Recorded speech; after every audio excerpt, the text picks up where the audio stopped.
It was a sunny summer Sunday, one of those rare nice days in England. I was about 15 years old and there was a knock on the door. Little did I realize as I headed to the door that my life was about to change again. I was born in Uganda in Central East Africa. Uganda used to be known by the British as the Pearl of Africa. It's on the equator, so beautiful weather. And our life was simple but really nice. We had lots of friends, we had lots of family in the surrounding town that we were in. And I remember it was always a very close-knit community. And all of that beautiful life was changed when I was around 7. A dictator called Idi Amin led a coup and then came into power. And following a lot of harassment, months and months of it, he finally ordered the Indians to get out in 90 days.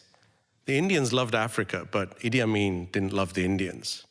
And so we left essentially with the clothes on our back. And with the help of the British government, we ended up in the UK, first in a refugee camp, and then in the town of Swindon.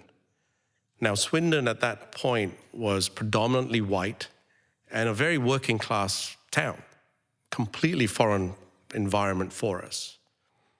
And my father started working in a warehouse. This was a guy who was a teacher. My mother was traumatized by having to wear pants instead of her usual sari to work in a factory. And I was enrolled in Park South Junior School, which was just down the road from the house that I was in.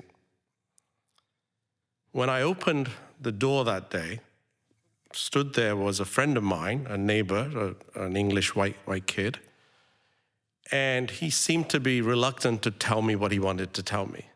He was sort of looking at his feet. Eventually, he told me to come outside and look at the wall. And when I went out there, on the wall of our house, 2 feet high, gold spray paint, were the words, "National Front, Wogs Go Home." The hatred behind that message hurts, right? But I wasn't so surprised because that word wogs, which is a derogatory term for dark-skinned people, and the word paki was thrown at me hundreds of times. I even used to take different routes home to avoid the verbal abuse. And many a times I ran home because it was faster and nobody would pick on me. And quite often, I was actually being chased by somebody. And I remember being chased like a dog through people's yards trying to escape a gang of skinheads. And if it wasn't that, it was even worse. I was at a soccer game once and I had a knife put on my back. Now, somehow I was able to get through all of that because, well, I had no choice. My parents were going through their own challenges and I really didn't want to burden them with my issues. And I was going to figure it out. And those things, when somebody calls you a name, that's okay. You can deal with it. But when you go to someone's house, your friend's house, and you hear the father turn around to the mother and say, "What's the paki doing in the house?" That's hurtful. That's just not nice. And when you're like a 13-year-old kid, that hurts. Another time, I had to go and pick up my mother from a religious event. I was supposed to take care of her. It was dark, it was 11 o'clock, and the pubs had just emptied out. And as we were walking home, a car pulled up beside us. A bunch of guys pulled the window down, and they yelled curry-eating C-words. Before I knew what was going on, they went a little bit further, and a bunch of them got out of the car and started walking towards us. My first instinct was to run, of course, but I see my mother there next to us, and before I knew what to do, I'm looking at my mother, and she's praying. And whatever she said to Bhagwan clearly worked because those guys turned around, backed off, they had their laugh, they scared us, and off they went. So when I looked at those words on the wall, yes, I was used to it, but those words, when they're on your wall, the hatred is on your doorstep. And they also now know where I live. So the first thing I did was to try and cover up those words.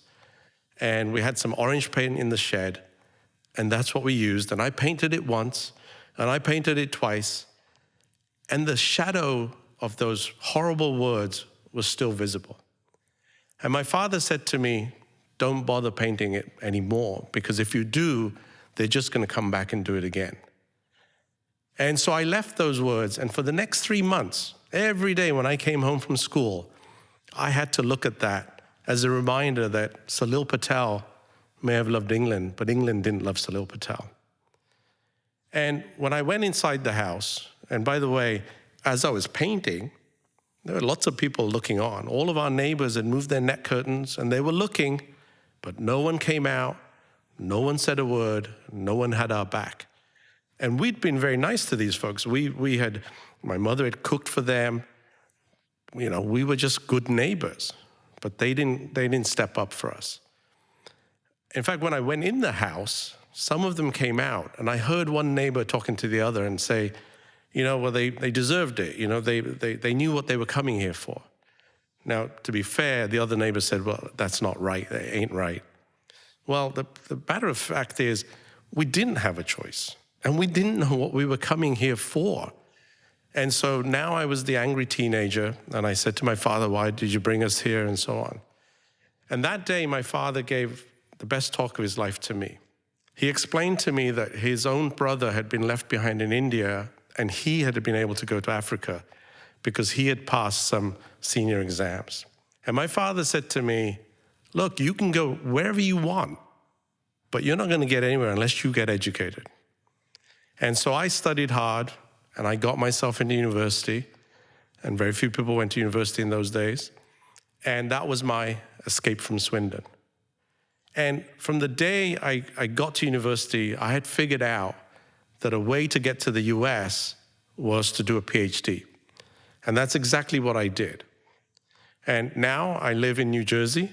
I've been in the US for almost 3 decades. So is the US free of racism, free of hatred? No. But the reason I like living here is in America, there are lots of other people just like me that came from somewhere else.